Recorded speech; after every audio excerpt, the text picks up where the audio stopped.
Ram sir की आई class में आप सबका स्वागत है।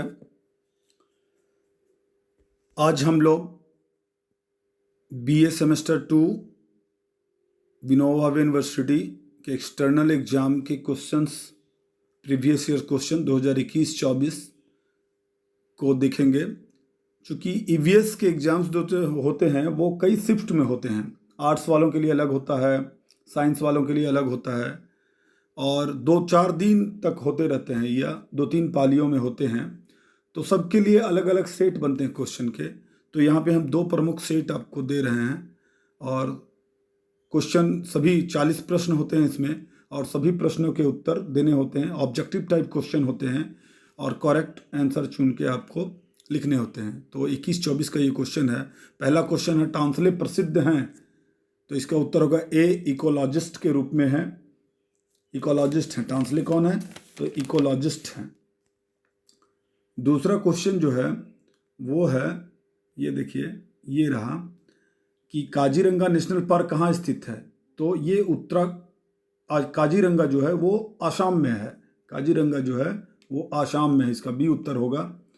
और फिर तीसरा क्वेश्चन है, भारत में सर्वप्रथम सीएनजी आधारित वाहनों का परिचालन कहाँ हुआ है? तो सीएनजी आधारित वाहनों का प्रचलन सर्वप्रथम दिल्ली में हुआ है। ये चौथा नंबर क्वेश्चन है कि क्रिप्टो प्रिजर्वेशन किसका उदाहरण है? तो क्रिप्टो प्रिजर्वेशन जो है, और ए होगा, एक्स सिटू प्रिजर्वेशन या कंजर्वेशन है, ये ए होगा, इसका उत्तर ए होगा। और पांचवा नंबर क्वेश्चन यहाँ पे आपका है, किस पादप को बंगाल का आतंक कहा जाता है? तो जलकुंभी को, बी नंबर उत्तर जो है इसका, जलकुंभी को बंगाल का आतंक कहा जाता है। झारखंड का राजकीय फूल क्या है? तो हम सब जानते हैं कि पलाश को झारखंड का राजकीय फूल कहा जाता है। 7 नंबर क्वेश्चन है, विश्व पर्यावरण दिवस। तो 5 जून को विश्व पर्यावरण दिवस मनाया जाता है। प्रत्येक वर्ष 5 जून को विश्व पर्यावरण दिवस मनाया जाता है। 7वां नंबर क्वेश्चन वो था। और सॉरी, ये 8 नंबर क्वेश्चन है, जल अधिनियम कब लागू हुआ? तो जल अधिनियम जो है वो लागू हुआ था 1975 में। जल अधिनियम जो है वो 1975 में लागू हुआ था। ये वाला उत्तर होगा, 8 का डी होगा, ठीक है। और 9 नंबर क्वेश्चन है कि निम्नलिखित में से कौन द्वितीय प्रदूषक है? तो पैन को द्वितीय प्रदूषक माना जाता है। पैन जो है वो द्वितीय प्रदूषक है। 10 नंबर क्वेश्चन है कि पेडोलॉजी रिफर्स टू, यानी भूतत्व किसके अध्ययन से संदर्भित है? तो भूतत्व जो है वो सॉइल से संबंधित है। किससे संबंधित है? सॉइल से संबंधित है, यह नहीं होगा। और 11 नंबर जो क्वेश्चन है वो आपका है, 11 नंबर क्वेश्चन है, समताप मंडल में मौजूद ओजोन किस किरणों को छानता है? तो अल्ट्रावायलेट रेज को वो छानता है। इसका उत्तर होगा बी, अल्ट्रावायलेट रेज, ठीक है। 12 नंबर क्वेश्चन है, कितने स्तर के ऊपर ध्वनि हानिकारक शोर मचाती है? तो 80 डेसिबल से ऊपर जो ध्वनि है वो हानिकारक शोर मचाती है, ये याद रखना है। 13 नंबर क्वेश्चन है, 13 नंबर, पारिस्थितिकी तंत्र में प्राथमिक उपभोक्ता है? तो प्राथमिक उपभोक्ता जो होते हैं वो शाकाहारी जीव जो होते हैं वो होते हैं। इसका 13 का उत्तर होगा डी। 14 का प्रश्न ही है, पिरामिड की ऊर्जा तो हमेशा सीधा होती है। पिरामिड की ऊर्जा जो है वो हमेशा सीधा होती है, ये उत्तर होगा। और फिर आपके जो पिरामिड की ऊर्जा हमेशा, ये होगी 14 नंबर क्वेश्चन। 15 नंबर क्वेश्चन ये रहा, कान्हा नेशनल पार्क किस लिए प्रसिद्ध है? कान्हा नेशनल पार्क प्रसिद्ध है किसके लिए? तो बाघों के लिए प्रसिद्ध है। बाघों, ए होगा, इसका उत्तर क्या होगा? ए। 16 नंबर क्वेश्चन, भारत का पहला नेशनल पार्क? तो जिम कॉर्बेट। पहला नेशनल पार्क कौन सा है? Jim Corbett. और फिर 17 नंबर क्वेश्चन जो है वो है आपका 17 नंबर क्वेश्चन है ये। निम्नलिखित में से कौन सा बायोडिग्रेडेबल अवशिष्ट है? तो बायोडिग्रेडेबल इसमें इसका उत्तर होगा डी, 17 का डी। 18 नंबर क्वेश्चन है, जैव विविधता अंतर्राष्ट्रीय का मुख्यालय यानी बायोडाइवर्सिटी इंटरनेशनल का मुख्यालय कहाँ है? तो ये है रोम में। कहाँ है? तो रोम में है। ये उत्तर इसका होगा। इटली का शहर जो रोम है वहाँ पर है ये, तो ये ध्यान रखना है। फिर 19 नंबर क्वेश्चन, झारखंड का राजकीय पशु क्या है? तो राजकीय पशु तो हाथी है। झारखंड का राजकीय पशु हाथी है, लेकिन यहाँ पे उत्तर नहीं दिया हुआ है ना। ये बाघ लिखा हुआ है, यहाँ क्रोकोडाइल है, यहाँ डियर है, यहाँ गैंडा है, तो इसमें से कोई नहीं है, हाथी है। तो ये गलत क्वेश्चन था, या इसका ऑप्शन गलत दिया हुआ है। कोई बात नहीं। आप 20वां नंबर क्वेश्चन देखिए। 20वां नंबर क्वेश्चन जो है वो है, पहला पृथ्वी सम्मेलन कहाँ हुआ था? तो ब्राजील के शहर रियो डी जेनेरियो में। हमने गेस्ट क्वेश्चन आपको दिया था, उसमें ये सब सारे क्वेश्चन थे। रियो डी जेनेरियो ब्राजील का एक शहर है, वहीं पे 1992 ईस्वी में ये हुआ था पहला पृथ्वी सम्मेलन। नवीकरण ऊर्जा संसाधन हैं, यानी जिसको फिर से नया बना सकते हैं, रीन्यूएबल सोर्स ऑफ एनर्जी है। इसमें कौन है? पवन। पवन कभी भी देखो खत्म नहीं होगा धरती पर से, तो ये रीन्यू होते रहता है। बाकी सब कोयला खत्म हो जाएगा, लकड़ी खत्म हो जाएंगे, एटॉमिक एनर्जी भी खत्म हो जाएंगे, पवन कभी खत्म नहीं होगा, सूर्य की ऊर्जा कभी खत्म नहीं होगी, पानी कभी खत्म नहीं होगा। ये सब से अगर हम ऊर्जा बनाते हैं तो आने वाले दिनों में इन्हीं सबसे हमको ऊर्जा बनाना होगा, तो इनको रीन्यूएबल एनर्जी बोलते हैं, और इसमें उत्तर होगा डी। 22 का प्रश्न है, पृथ्वी पर ऊर्जा का मुख्य स्रोत है। तो हम लोग जानते हैं पृथ्वी पर ऊर्जा का मुख्य स्रोत सूर्य है। हम में, तुम में, सब में जो ऊर्जा है वो कहीं ना कहीं कन्वर्ट होकर सूर्य की ऊर्जा ही है। तो ये हम लोगों को समझना है। 23 नंबर क्वेश्चन है आपका कि इकोलॉजी शब्द का प्रथम प्रयोग किस वैज्ञानिक के द्वारा किया गया था? तो इकोलॉजी शब्द का प्रयोग जो होगा वो अर्नेस्ट हैकल होगा। अगर यहाँ पे अर्नेस्ट हैकल है तो उत्तर होगा, नहीं तो इनमें से कोई नहीं, डी उत्तर हो जाएगा इसका। 24 नंबर है, इन्वायरमेंट शब्द की उत्पत्ति किस भाषा से हुई है? तो फ्रेंच भाषा से हुई। 24 का ए होगा। और 25 नंबर क्वेश्चन है, 25 नंबर क्वेश्चन है, इनमें से कौन शाकाहारी है? बिल्ली, सांप, चूहा, कौआ। तो हम लोग इसमें से चूहा ऑप्शन को सही मानेंगे कि चूहा जो है वो शाकाहारी है। उसके बाद है 23 नंबर क्वेश्चन, 25 के बाद 26 नंबर क्वेश्चन जो है वो आ जाएगा यहाँ पे। शंकुधारी वन कहाँ पाए जाते हैं? तो शंकुधारी वन पाए जाते हैं ठंडे प्रदेशों में। ठीक है, उत्तर ये होगा। मैथन बांध किस नदी पे है? तो इसका उत्तर होगा बी, बराकर में। कहाँ पे है? बराकर में। बराकर नदी पर मैथन बांध है। ये अपना तिलिया डैम भी बराकर नदी पर है। 28वां नंबर क्वेश्चन है, 28 नंबर क्वेश्चन जो है वो है, कहाँ पर समृद्ध जैव विविधता मिल सकती है? तो वन में समृद्ध जैव विविधता यानी विभिन्न प्रकार के जीव जंतु पेड़ पौधे कहाँ मिलेंगे हमको? तो वन में मिलेंगे। इसका उत्तर होगा 28 का ए। और फिर हम लोग आगे बढ़ते हैं। 29 नंबर क्वेश्चन देखिए, सबसे घातक पर्यावरणीय समस्या क्या है? तो सबसे घातक पर्यावरणीय समस्या जो है वो वायु प्रदूषण के रूप में है। यद्यपि इसमें से हमको लग रहा है ध्वनि प्रदूषण उतना, अगर हम लोग इसको नेगेटिव रूप में चलते चलें तो ध्वनि प्रदूषण उतना घातक नहीं है। यद्यपि excess of everything is bad, कुछ भी हो सकता है, लेकिन इसका उत्तर जो आपको ए करेंगे तो वो सही हो जाएगा। सबसे घातक है वही। यद्यपि आप सोच रहे होंगे कि जब पृथ्वी भूजल स्तर या मृदा प्रदूषण शुरू हो जाएगा तो हर वस्तु जो हम खाएंगे वो प्रदूषित होगा। उससे पहले हमको वायु प्रदूषण ही बहुत खतरनाक लगता है, तो ए उत्तर होगा। अम्ल वर्षा के कारक हैं, तो अम्ल वर्षा के कारक हैं 30 का बी, सल्फर डाइऑक्साइड और नाइट्रोजन ऑक्साइड। ये उत्तर होगा। ठीक है, अम्ल वर्षा के मूल कारण यही है, सल्फर डाइऑक्साइड और नाइट्रोजन के ऑक्साइड। 30वां नंबर क्वेश्चन वो है। और आपका 31 नंबर क्वेश्चन है, धुंध मिश्रण होता है धुआं और कुहासे का, स्मोक एंड फॉग। इसको धुंध कहते हैं। क्या बोलते हैं? आज धुंध है। धुंध है मतलब स्मोक भी, वो धुआं के साथ जो है कुहासा मिल गया है तो उसको बोलते हैं धुंध। ठीक है, ये हो गया। 32 नंबर जो क्वेश्चन है वो है कि जापान में पारा के कारण से होने वाला रोग मिनीमाता है। ये सब हमने दिया हुआ है। मिनीमाता, जापान में मिनीमाता रोग पारे के कारण हुआ था। वहाँ के समुद्र में घुल गया था पारा और उसी से हो गया था।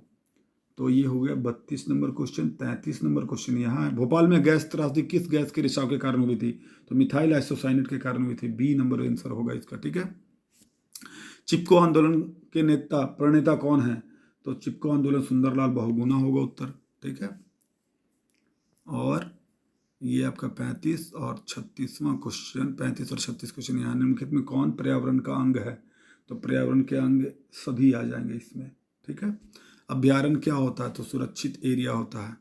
ठीक है, ये 36 क्वेश्चन हुए। और उसके बाद है 37वां क्वेश्चन है 37th। भारत में राष्ट्रीय उद्यान को नोटिफाई किया जाता है स्टेट गवर्नमेंट के द्वारा। किसके किया जाता है? स्टेट गवर्नमेंट के द्वारा। वस्तुतः भारत में सेंट्रल गवर्नमेंट और स्टेट गवर्नमेंट मिल के इसको करती है, लेकिन अगर क्वेश्चन इस तरह का जिसमें दोनों ऑप्शन है तो हमको स्टेट गवर्नमेंट मानेंगे कि हम इस वन को नेशनल पार्क घोषित करते हैं। यद्यपि सेंट्रल का भी वो करता है, लेकिन यहाँ पे हम लोग ऑप्शन मारेंगे स्टेट गवर्नमेंट। ठीक है, और फिर 38 नंबर क्वेश्चन है। 38 नंबर क्वेश्चन यहीं पे है, इसका मतलब इस तरफ 29 यहाँ पे। जलवायु परिवर्तन के लिए कौन जिम्मेदार है? तो जलवायु परिवर्तन जो है उसके लिए जिम्मेदार तो ग्लोबल वार्मिंग है। ठीक है, कार्बन डाइऑक्साइड और आदि मीथेन वगैरह के कारण जो है तापमान बढ़ रहा है और इससे हमारा जलवायु परिवर्तित हो रहा है। और 22 मई को कौन सा दिन में मनाया जाता है? तो जैव विविधता दिवस 22 मई को मनाया जाता है। क्या मनाया जाता है? ए, जैव विविधता दिवस। ठीक है, फॉरेस्ट कंजर्वेशन एक्ट कब पारित हुआ था? तो 1980 में पारित हुआ था, 25 अक्टूबर 1980 को फॉरेस्ट कंजर्वेशन एक्ट। तो उत्तर होगा सी, 25 अक्टूबर को हुआ था ये 1980 में, 1980। ठीक है, ये हो गया आपका एक क्वेश्चन। दूसरा क्वेश्चन भी यहीं पे है, हम लोग यहाँ से देखते हैं। देखिए, इकोसिस्टम शब्द जो है वो किसने दिया? तो हैकल महोदय ने इकोसिस्टम शब्द को दिया था। ए होगा, एक का उत्तर होगा ए। 2 का उत्तर होगा which one is the process of biogeochemical cycle? तो बायोजियोकेमिकल साइकिल का जो होगा उत्तर होगा डी। क्या होगा? डी होगा कि रसायनों का जैविक से अजैविक तत्वों की ओर गमनागमन को ही हम लोग कहते हैं जैव भू रासायनिक प्रक्रिया। तीसरा नंबर क्वेश्चन है पारिस्थितिकी पिरामिड कौन एक कार्य को दर्शाता है? तो पारिस्थितिकी पिरामिड जो है वो आहार श्रृंखला को दर्शाता है। किसको दर्शाता है? आहार श्रृंखला को दर्शाता है। 4 नंबर क्वेश्चन जो हैं आपके वो हैं ये,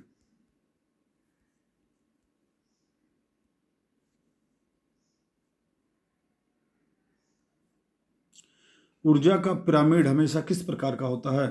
तो ऊर्जा का पिरामिड जो होता है वो ट्रायंगुलर त्रिभुजाकार होता है। ये बी होगा। और 5वां नंबर क्वेश्चन जो है वो है पोषण स्तर क्या है? तो पोषण स्तर जो है आहार जाल में स्तर है। पोषण स्तर क्या है? तो आहार जाल में एक स्तर है। ठीक है, ए होगा उत्तर उसका, ए वाला। ठीक है, आहार जाल क्या है? तो आहार जाल जो है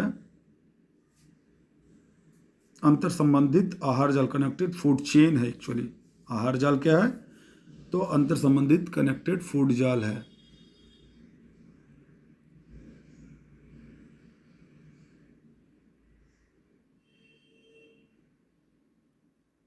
अंतर संबंधित आहार जाल ये है। आहार जाल क्या है? तो इसका उत्तर होगा बी।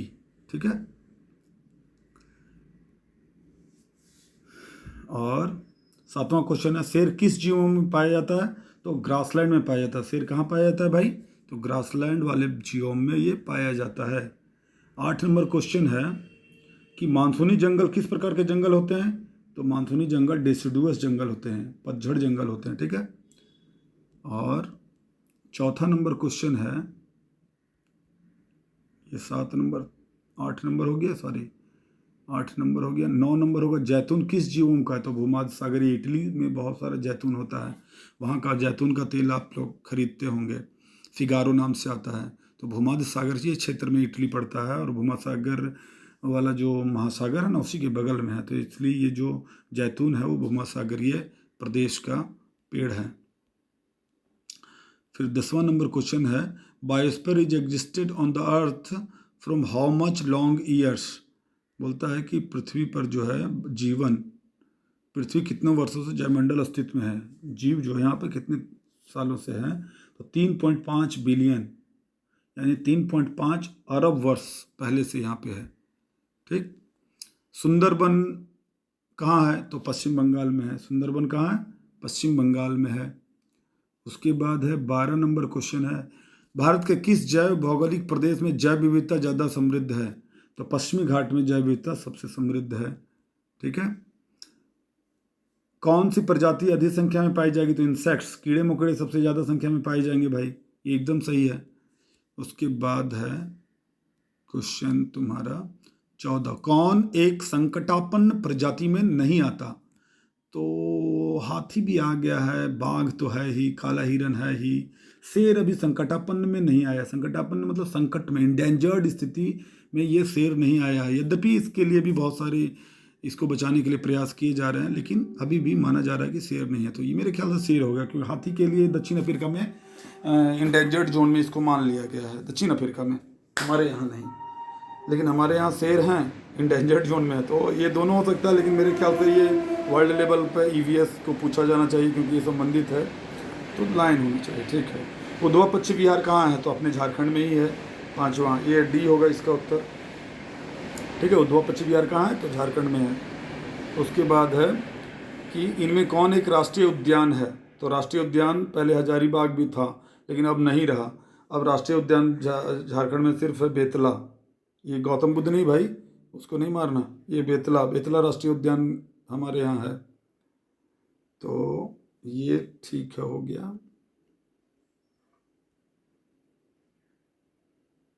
17 नंबर क्वेश्चन, जैव विविधता हॉट स्पॉट क्या है? तो ऊंचे तापमान वाला जीव, गर्म पानी का सोता, समृद्ध जैव विविधता का क्षेत्र, यही है। क्या है? समृद्ध, सी नंबर उत्तर होगा इसका। और 17 का, 18 का क्या होगा? तो 18 क्वेश्चन, सुंदरबन किस जानवर का पर्यावास है? तो सुंदरबन जो है ना, वो रॉयल बंगाल टाइगर का पर्यावास है, डी उत्तर होगा इसका, रॉयल बंगाल टाइगर। 19 नंबर क्वेश्चन, ओरांगुटान किस महाद्वीप में पाए जाते हैं? तो एशिया में पाए जाते हैं भाई। ये जो यंगून वगैरह क्षेत्र है ना, वहाँ पे ये एशिया में पाए जाते हैं ओरांगुटान। इंडोनेशिया वगैरह वगैरह वाले क्षेत्र में खूब पाए जाते हैं ओरांगुटान। तो ये हो जाएगा उसका उत्तर। 20 में, बैलेडिला लॉयस कहाँ है? तो छत्तीसगढ़ में है, उड़ीसा में भी नहीं है। छत्तीसगढ़ कहाँ है भाई? ऑप्शन यहाँ पे आ जाएगा, छत्तीसगढ़, ये रहा, बी उत्तर होगा इसका। 21 नंबर क्वेश्चन है, बीसीसीएल का कार्यालय कहाँ स्थित है? रांची, रामगढ़, धनबाद, बोकारो। तो बीसीसीएल का कार्यालय धनबाद में अवस्थित है, आंसर होगा सी, धनबाद। 22 नंबर हो गया, 21 नंबर हो गया। 22 नंबर क्वेश्चन है, कोडरमा क्षेत्र किस खनिज के लिए प्रसिद्ध है? तो हम लोग जानते हैं अभ्रक के लिए प्रसिद्ध है। और झारखंड का राजकीय पशु कौन है? तो अभी हमने देखा था ऊपर में ऑप्शन नहीं आया था, हाथी है राजकीय पशु हम लोग का, क्या है? हाथी। तो ये उत्तर हो जाएगा। फिर अगला क्वेश्चन आपका है 24 नंबर, भारत का राष्ट्रीय फूल कौन सा है? तो सी, लोटस है, सी लोटस है। उसके बाद है 25, चिल्का झील भारत के किस राज्य में चिल्का झील है? तो ये होगा आपका यहाँ पे उड़ीसा। चिल्का झील कहाँ है? तो उड़ीसा में है। फिर 26 नंबर क्वेश्चन है, कालाहारी मरुस्थल कहाँ है? उत्तरी अमेरिका, दक्षिणी अमेरिका, अफ्रीका और यूरोप। तो कालाहारी मरुस्थल जो है वो अफ्रीका में है। कहाँ? अफ्रीका में है। सवाना घास के मैदान भी वहीं पे हैं। और सहारा मरुस्थल भी अफ्रीका में है। सहारा मरुस्थल और कालाहारी मरुस्थल दोनों अफ्रीका में है। ऊपर में है सहारा मरुस्थल और नीचे में है कालाहारी मरुस्थल, ये जान लेना है। 27 नंबर क्वेश्चन, विश्वतरेखीय जंगल में कौन नदी बहती है? तो अमेजन नदी जो है वो विश्वतरेखीय जंगलों में बहती है, यानी विषुवत रेखीय जंगल कहाँ बोलेंगे? विषुवत रेखा के आसपास के घने जंगलों को कहा जाता है और उसी में अमेजन बहता है। ये 27 नंबर क्वेश्चन हो गए आपके। 28 नंबर क्वेश्चन जो है वो है आपका कि भारत के किस प्रदेश में कोनधारी वन पाए जाते हैं? तो हिमालय में कोनधारी वन पाए जाते हैं, उत्तर हो जाएगा। फिर आपके हैं ओजोन क्षरण के लिए कौन सा गैस जिम्मेदार है? तो ओजोन क्षरण के लिए क्लोरोफ्लोरोकार्बन जिम्मेदार है। ये देखिए, ये सब हम लोगों ने अपने गेस क्वेश्चन में पढ़ाया था, आप पीछे वीडियो जा करके देख लेंगे। क्लोरोफ्लोरोकार्बन ईवीएस के नाम से, ईवीएस भाग 1, ईवीएस भाग 2, ईवीएस भाग 4, इस तरह से दिया हुआ है। फिर हरित गृह प्रभाव वाली गैसें क्या हैं? तो हरित गृह प्रभाव वाली गैसें जो हैं वो वैश्विक तापन के लिए उत्तरदायी हैं। क्या है? वैश्विक तापन के लिए उत्तरदायी है। सी उत्तर होगा इसका 30 नंबर क्वेश्चन का। 31 नंबर है which one is more responsible for water pollution? Water pollution के लिए कौन सा ज़्यादा जिम्मेवार है? तो इसका उत्तर होगा जल प्रदूषण के लिए कौन अधिक जिम्मेदार है? तो जल प्रदूषण के लिए औद्योगिक अपशिष्ट सबसे अधिक जिम्मेदार है। बी ऑप्शन होगा। गंगा कार्य योजना कब शुरू हुआ था? तो 1985-86 में होगा, तो उत्तर होगा बी। ठीक है। 32 के बाद 33 नंबर है कौन एक अत्यधिक प्रदूषण फैलाता है? तो कौन सा प्रदूषण? ध्वनि प्रदूषण फैलाता है। तो ध्वनि प्रदूषण सबसे अधिक फैलाता है आपका ध्वनि कौन? कार वगैरह जो हैं इस तरह के सबसे अधिक ध्वनि प्रदूषण फैलाते हैं। यद्यपि अगर बोलेंगे इसमें से उत्तर, यही तो दिक्कत है कि क्वेश्चन को थोड़ा सा क्लियर नहीं कर रहे हैं लोग कि टोटली में बात की जा रही है या ये में। जैसे साइकिल तो कोई ध्वनि प्रदूषण नहीं फैलाता, रेलगाड़ी भी एक सीमित क्षेत्र में फैलाते हैं या उनकी आवाज़ ज़्यादा नहीं होती। अगर आवाज़ ज़्यादा के मामले में है तो सबसे ज़्यादा ध्वनि प्रदूषण फैलाता है जेट हवाई जहाज। ये उत्तर होगा। ठीक है। 34 नंबर क्वेश्चन है किस प्रदूषण के लिए भस्मीय विधि का प्रयोग किया जाता है? तो सॉलिड वेस्ट के लिए किया जाता है। ये कैसे? सॉलिड वेस्ट के लिए किया जाता है। ए ऑप्शन होगा 34 का। और 35 नंबर क्वेश्चन है कोप 27 कहाँ आयोजित किया जाएगा? 2022 में जो है कोप 27 आयोजित किया जाएगा शर्म अल शेख। ये मिस्र में है। कहाँ पे है? मिस्र में एक शहर का नाम है, वहीं पे इस बार कोप 27 पर्यावरण से संबंधित मुद्दों पर जो है एक यूनाइटेड नेशन का एक संस्था है, वो हर बार कोप जो है कॉन्फ्रेंस ऑफ पार्टीज नाम से, कॉप का मतलब है कॉन्फ्रेंस ऑफ पार्टीज, इसका 27वीं बैठक की जाएगी यहाँ पे शर्म एल शेख में। ठीक है। सी उत्तर होगा। टेहरी बांध जो है भागीरथी नदी पर है। टेहरी डैम किस नदी पर है? एकदम आपको याद होना चाहिए सब। देखिए टेहरी डैम जो है ये भागीरथी नदी पे, इसका उत्तर होगा बी। यहाँ पे उत्तर है बी। 37 नंबर क्वेश्चन है पर्यावरणीय कानून कब लागू किया गया? तो पर्यावरण से संबंधित जो कानून हैं वो लागू किए गए 1986 में लागू किए गए। पर्यावरण संबंधी कानून जो हैं 1986 में। ये उत्तर डी हो जाएगा। और 5 दिसंबर किसके लिए प्रसिद्ध है? तो विश्व मिट्टी दिवस, विश्व सॉइल डे के नाम से जाना जाता है 5 दिसंबर। 5 दिसंबर किस लिए जाना जाता है? तो इसका उत्तर होगा, यहाँ देख लेते हैं, बी सॉइल डे। 5 दिसंबर को विश्व मिट्टी दिवस यानी सॉइल डे मनाया जाता है। सॉइल भराएगा इस खाली जगह में। 39 नंबर विश्नोई आंदोलन किसके लिए था? तो विश्नोई आंदोलन पेड़ बचाने के लिए थे, जंगलों को, खजरी नामक पेड़ को बचाने के लिए था। और विश्नोइयों को प्राकृतिक वनस्पति बचाने वाले योद्धा माना जाता है। 39 नंबर क्वेश्चन। 40 नंबर क्वेश्चन है वन्य जीव संरक्षण कानून कब लागू हुआ? वन्य जीव संरक्षण कानून 1972 में लागू हुआ। इसका उत्तर होगा सी 1972 1972। और इस प्रकार इन दोनों के जो हैं वो खत्म हो गए। बहुत बहुत धन्यवाद।